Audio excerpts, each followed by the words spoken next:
Assalamualaikum warahmatullahi wabarakatuh.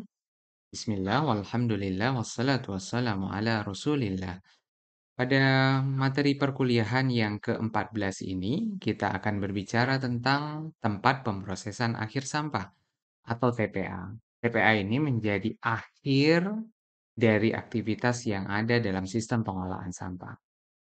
Ada beberapa video yang bisa teman-teman nikmati pada perkuliahan kali ini. Mudah-mudahan dapat memberikan manfaat.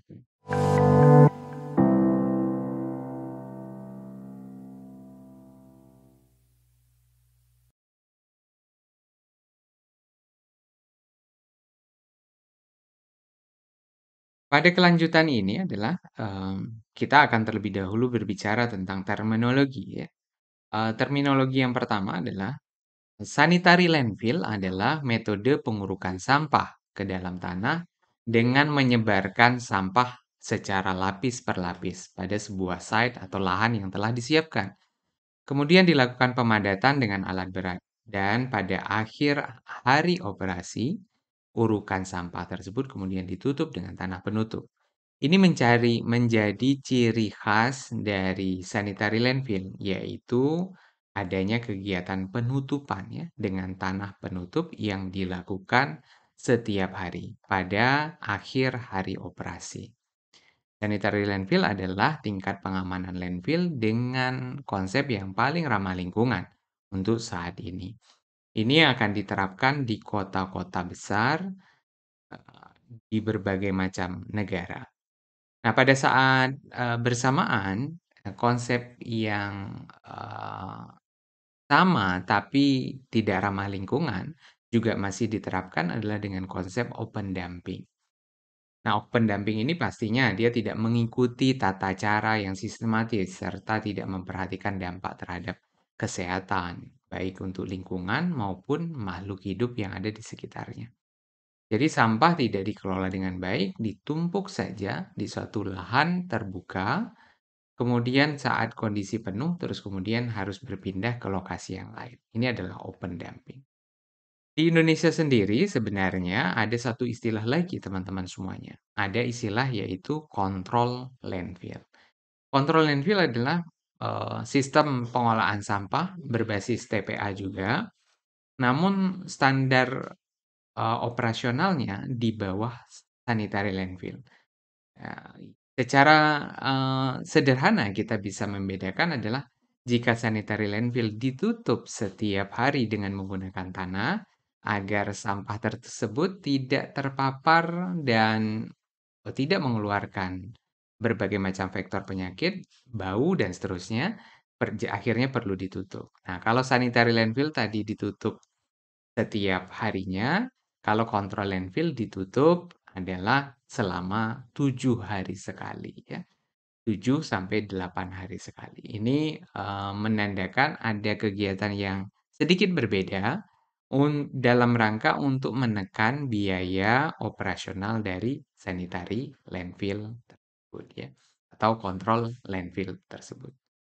Kemudian, apa yang harus disiapkan teman-teman ya? Data minimum untuk perencanaan landfill ada beberapa hal. Yang pasti sangat kita membutuhkan adalah administrasi ya, tata guna lahan, kependudukan, kemudian ada data-data regional. Salah satunya adalah untuk menentukan lokasinya yang paling tepat itu di mana di suatu wilayah. Sama saat teman-teman mengerjakan tugas perencanaan, juga perlu menentukan. Paling tidak kita butuh peta ya. Kita butuh peta untuk melihat lokasi mana yang paling cocok untuk dibuat TPA ini. Kemudian yang kedua adalah data pengolahan sampah secara umum.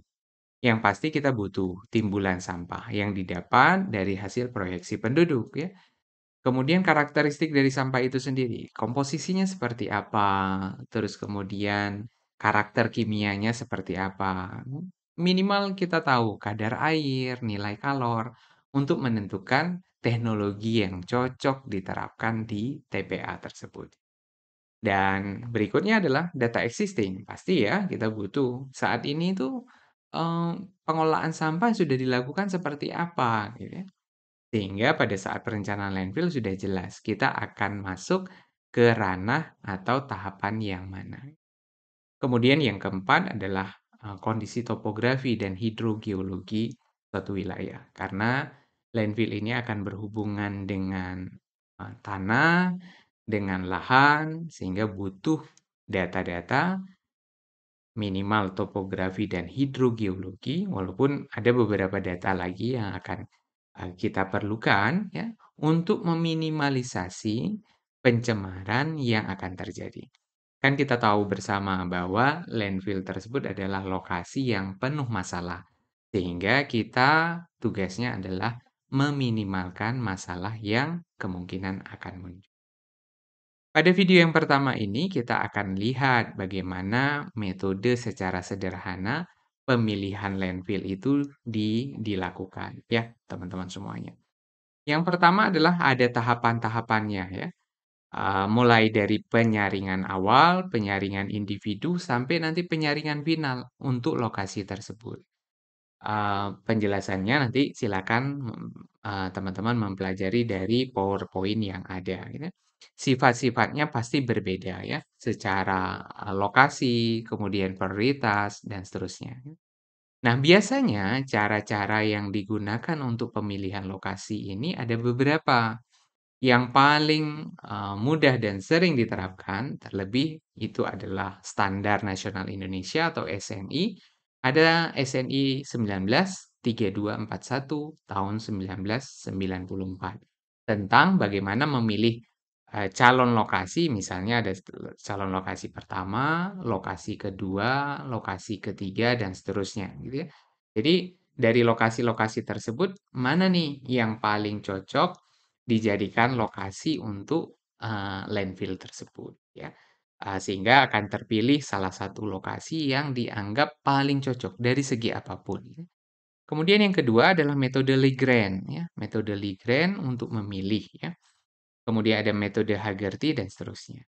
Nah, teman-teman semuanya, jika ingin tahu, mungkin ada yang ingin penasaran terhadap metode-metode ini, SNI, Lagrange, dan Haggerty, dapat cek materi perkuliahan saya di playlist mata kuliah perencanaan landfill. Atau teman-teman yang akan melanjutkan perkuliahan tentang sampah, mata kuliah pilihannya adalah silakan untuk mencoba mata kuliah perencanaan landfill. Baru kemudian tahap terakhir adalah setelah lokasi itu ditentukan, ya namanya adalah tahap penentuan ya. Jadi butuh kebijakan pemerintah daerah atau pusat untuk menentukan ya lokasi yang akan dibangun. Baru kemudian proses selanjutnya desain ya, pembebasan lahan dan seterusnya. Jadi untuk memudahkan pembangunan lokasi TPA tersebut. Secara diagram alir, teman-teman semuanya, akan ditampak dalam diagram alir ini, ada suatu kebutuhan TPA di suatu wilayah, pasti ya, setiap kota ataupun kabupaten akan membutuhkan lokasi TPA.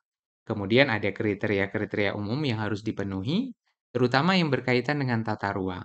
Tidak boleh TPA tersebut dibangun di rencana tata ruang yang bukan peruntukannya. Jadi memang harus diperuntukkan untuk lokasi TPA. Kemudian ada kriteria regional, kelayakan individu sebagai lokasi TPA. Nah, biasanya ini melibatkan banyak pihak ya. Barulah kemudian ada kriteria penyisi. Yang kita lihat salah satunya adalah lewat metode 3 metode tadi. Mau pakai SNI atau jadi bukan dan ya, atau Haggerty atau Lagrange sebagai tahapan penyaringan alternatif lokasi terbaik untuk penentuan di TPA tersebut. Barulah lokasi tersebut ditetapkan. Proses selanjutnya akan berjalan, proses desain dan seterusnya. Jadi pada video kedua nanti kita akan melihat proses desain dari sebuah TPA. Mudah-mudahan dapat diikuti dengan baik dan kita akan cek di video yang kedua. Sampai bertemu.